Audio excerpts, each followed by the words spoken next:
चलो बेटा, आज हम बात करते हैं सही और गलत। मैंने बहुत सारे बच्चों को देखा है कि सही सवाल को भी गलत कर देते हैं। उनको पहचानने में थोड़ी कठिनाई होती है ना, कि ये वाला सही है या ये वाला सही है। हालांकि मैं किसी के नाम पे यहाँ प्रश्न चिन्ह नहीं कर रहा हूँ। वो तो जिसमें जैसी नॉलेज या जानकारी होती है वैसा वो करता है। तो ये बड़ा साधारण से शब्द होते हैं, और लेकिन हाँ, इनमें अंतर बहुत नाम मात्र का होता है। तो बच्चे या विद्यार्थियों का जो कंफ्यूजन होना है वो एक स्वाभाविक है। तो इसमें हम शुद्ध और अशुद्ध की बात करते हैं, जिसको हम एक सामान्य बोलचाल की भाषा में सही और गलत में बात करते हैं कि सही कौन सा है और गलत कौन सा है। तो अधिकतर ये कंपटीशन एग्जाम में आते हैं सवाल। सामान्य हिंदी की मैं बात बता रहा हूँ आपको, कंपटीशन एग्जाम में आते हैं, जिसको प्रतियोगिता परीक्षा कहते हैं, उसमें ये आते हैं। तो बहुत नाम मात्र का अंतर होता है, लेकिन इनको गहराई से हमें लेना होता है कि इसमें कौन सा सही है कौन सा गलत है। सेम वही लगते हैं, सेम 4 ऑप्शन देते हैं। एमसीक्यू होता है, मतलब ऑब्जेक्टिव बहुविकल्पी जिसको कहते हैं, हम एक बोलचाल की भाषा बहुविकल्पी कह सकते हैं। 4 क्वेश्चन होते हैं, ए बी सी डी। चारों क्वेश्चन सेम लगते हैं कि ये सही है, ये सही है, ये सही है, ये सही, लेकिन उसमें से 4 में से ए बी सी डी में से एक सही होता है और 3 गलत होते हैं। तो हमें कंफ्यूज करने के लिए वो सवाल रखे जाते हैं कि बच्चे इसमें कंफ्यूज हो या विद्यार्थी इसमें कंफ्यूज हो। तो आज हम उसी कंफ्यूजन को दूर करने का प्रयास करेंगे। तो इनमें बहुत छोटा नाम मात्र का अंतर होता है इसमें। तो हम सही और गलत के बारे में बात करते हैं, जिसको शुद्ध और अशुद्ध बोलते हैं, हम उसको बात करते हैं। इसमें बहुत सारी परीक्षाओं में आता है, अधिकतर परीक्षाओं में जिसमें सामान्य हिंदी आएगी तो उसमें ये सही गलत वाले सवाल जरूर आते हैं। तो चलिए हम शुद्ध और अशुद्ध मतलब सही और गलत सवाल होते हैं उन पर बात करते हैं कि सही कौन सा है गलत कौन सा है। ठीक है, तो हम इस पर बात करते हैं यहाँ। चलिए, तो हमने यहाँ लिखा है शुद्ध और अशुद्ध, शुद्ध और अशुद्ध शब्दों की पहचान। ठीक है, शुद्ध और अशुद्ध शब्दों की पहचान। अब हम सबसे पहले यहाँ चलते हैं अंगूर। ठीक है, अंगूर ये शुद्ध और यहाँ अशुद्ध। शुद्ध के नीचे शुद्ध लिखा है, अशुद्ध के नीचे अशुद्ध लिखा है। तो यहाँ अंगूर, यहाँ भी अंगूर शुद्ध लिखा हुआ है और यहाँ पे भी अंगूर शुद्ध लिखा हुआ है, तो इसमें कोई कंफ्यूजन नहीं है। अब यहाँ बात करते हैं अलंकार। अलंकार मैंने आपको कक्षा 10 कक्षा 12 में पढ़ा चुका हूं, अलंकार क्या होते हैं। तो अलंकार, अब यहाँ क्या होता है, अलंकार पर जो अंक की बिंदु होती है अलंकार, तो उसमें कापे होती है, बिंदी जो होती है कापे लगा, और यहाँ आपे लगाई है इन्होंने। नाम मात्र का अंतर है, यहाँ पर रा, यहाँ पे रा, यहाँ पे आकर डंडा, यहाँ पे आके डंडा, यहाँ का, यहाँ ला, यहाँ ला, और यहाँ आ, बस बिंदी का फर्क है। यहाँ काके कापे लगी है ना, का के ऊपर बिंदी लगी है, और यहाँ आ के ऊपर बिंदी लगी, यही तो हमें चाटना होता है। यही बड़ी बारीक सी होती है, बड़ी नाम मात्र के अंतर होते हैं जिसको हमें पहचानना होता है। और आप जानते हैं, एक क्वेश्चन प्रतियोगिता परीक्षा में या कंपटीशन एग्जाम में अगर एक क्वेश्चन गलत हो जाता है ना, तो लाखों बच्चे बाहर हो जाते हैं। तो यहाँ ला पे बिंदी है, ये अलंकार मतलब ये सही है और ये गलत है, क्योंकि यहाँ आ पे बिंदी है। अब ऐसी अंश होता है, अंश अंश, आ के ऊपर बिंदी और सा, ये अंश सही है, और यहाँ अंश है, ये भी अंश, लेकिन यहाँ बिंदी है, ये शुद्ध है और ये अशुद्ध है, मतलब यहाँ आधा ना है। समझ में आ रही है? तो ये अंश गलत है, ये अंश सही। अब होता है कंधा। कंधा, कंधा होता है, कापे अंक की बिंदी होती है, कापे अंक की बिंदी होती है, और धा पे आका डंडा, कंधा, ये हो गया आपका।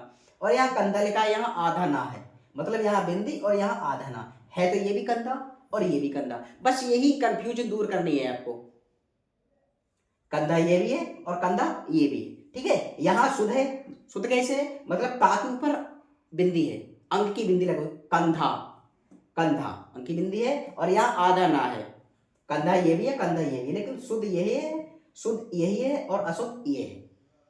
यही कमियां हमें निकाल। अब होता है अधीन।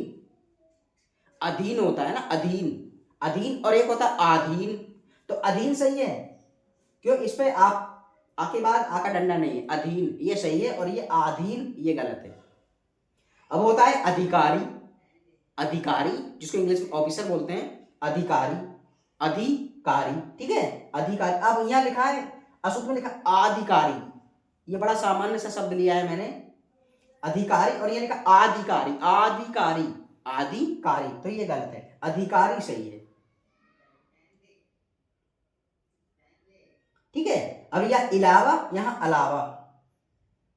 अब आगामी, आगामी, आगामी, और यहां आगामी। अतिथि, अतिथि। ये छोटी छोटी कमियां होती हैं जो हमें निकालना है अपने अंदर से, अपने मन के अंदर से, ठीक है, अपने खुद के अंदर से ये कमियां निकालने हैं। यही छोटी छोटी कमियां एक दिन बड़ी कमी हो जाती हैं। चलिए हम दूसरे पे चलते हैं। अब शुद्ध में यह लिखा शुद्ध, शुद्ध। अब यहाँ शुद्ध, ये शुद्ध और ये अशुद्ध। अब यहाँ युधिष्ठिर, युधिष्ठिर। अब यहाँ युधिष्ठिर, ये गलत है, युधिष्ठिर सही है, युधिष्ठिर, युधिष्ठिर सही है, युधिष्ठिर गलत है। अब होता है, एक होता रचयिता, किसी चीज को लिखने वाला, ठीक है, रचयिता, रचयिता। देखो ये रचयिता और ये रचयिता, तो ये सही है, रचयिता, रचयिता। बड़ा छोटा सा नाम मात्र का अंतर होता है, लेकिन जो तेज बच्चे होते हैं ना, प्रतिभाशाली, वो पहचान जाते हैं इस चीज को कि इसमें किस चीज के बारे में और कौन सा अंतर है यहाँ, और किस चीज के बारे में अंतर दिया गया, वो पहचान लेते हैं इस चीज को, और वो एग्जाम क्वालिफाई कर जाते हैं, मतलब अपना एग्जाम क्लियर कर लेते हैं वो। अब ये क्या होता है, रचयिता और रचयिता, ये सही। अब एक होता उपद्रव, उपद्रव सही है। अब ये लिखा उपद्रव, उपद्रव, ठीक है, उपद्रव, तो ये वाला सही है। अब एक होता है पूज, पूज, ठीक है, यहाँ पाई है और यहाँ बड़ी की पाई है, तो ये वाला सही है। अब एक होता है प्रकृति, प्रकृति, और अशुद्ध में ये प्रकृति है।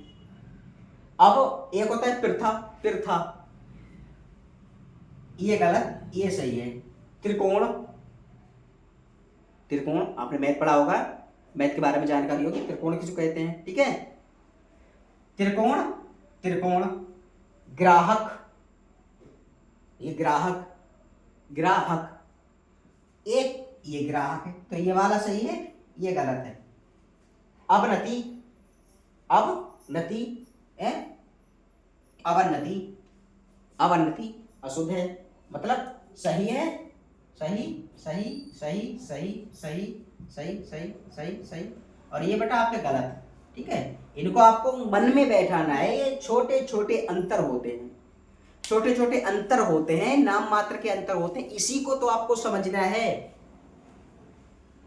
ये जिस दिन आप समझ जाएंगे, बिंदास, किसी तरह की कोई कंफ्यूजन आपको होगी नहीं। ये छोटी छोटी कमियां हैं, छोटी छोटी कमियां, ये अपने मन के अंदर से आपको निकालनी है। ये हमने बताया सही और गलत, ठीक है, सही और गलत कैसे आप पहचानेंगे। तो ये छोटी छोटी चीजें आपको बिंदी पे ध्यान रखना पड़ेगा, पाइयों पे ध्यान रखना पड़ेगा, ठीक है, आधे शब्दों पे ध्यान रखना पड़ेगा। इसको आप देखिए मन से, थोड़ा ये समझने वाली चीज होती हैं।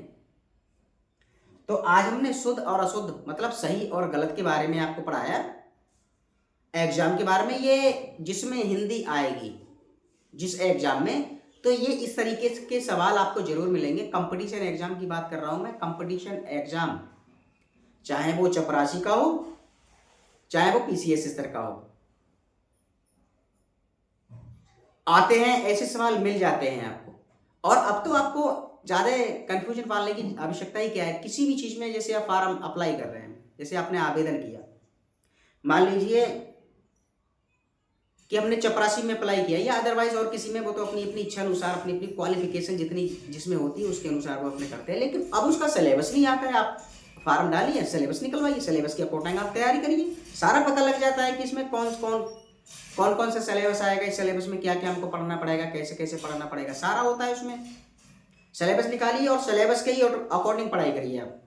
तो अधिकतर एग्जाम में इस तरह के सही गलत के सवाल आते हैं, विलोमार्थक शब्द आते हैं, पर्यायवाची शब्द आते हैं, ठीक है, बहुत सारे शब्द आते हैं। कि बहुत कुछ पढ़ाने को बचा है, हुआ ही क्या है आपका, कुछ नहीं हुआ है।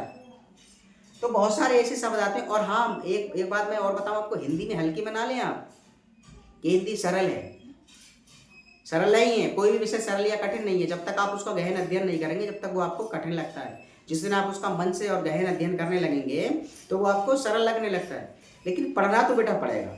अगर कोई भी विषय सरल होता तो उसको एग्जाम में क्यों रखते हैं? अगर सरल है तो एग्जाम में क्यों रखते हैं? कोई भी विषय सरल या कठिन नहीं है, ये आपकी मन की सोच पे निर्भर करता है। ठीक है, तो आप जब भी एग्जाम में अप्लाई करें या फॉर्म डालें, उसका सिलेबस आप जरूर निकलवाइए, या आप खुद अप्लाई करते हैं तो उसका सिलेबस निकालिए। उस सिलेबस के अकॉर्डिंग को आपको तैयारी करनी चाहिए। सिलेबस के अकॉर्डिंग जब आप तैयारी करेंगे आपको पता लग जाएगा हमें कितना पढ़ना है, कितना नहीं पढ़ना है। ठीक है, क्या पढ़ना है, क्या नहीं पढ़ना है, तो इसके बारे में जानकारी आपको गहराई से मिल जाती, किसी तरह की कोई आपको समस्या नहीं होती। तो आज हमने शुद्ध और अशुद्ध मतलब सही और गलत के बारे में पढ़ा।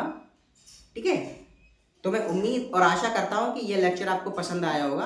अगर ये लेक्चर आपको पसंद आया हो तो इसको ज़्यादा से ज़्यादा शेयर करिए और हमारे चैनल को ज़्यादा से ज़्यादा सब्सक्राइब करिए, और यूट्यूब पे हमें ज़्यादा से ज़्यादा सपोर्ट करिए, इंस्टाग्राम पे हमें फॉलो करिए। तो बस आज तक के लिए इतना ही, तब तक के लिए धन्यवाद।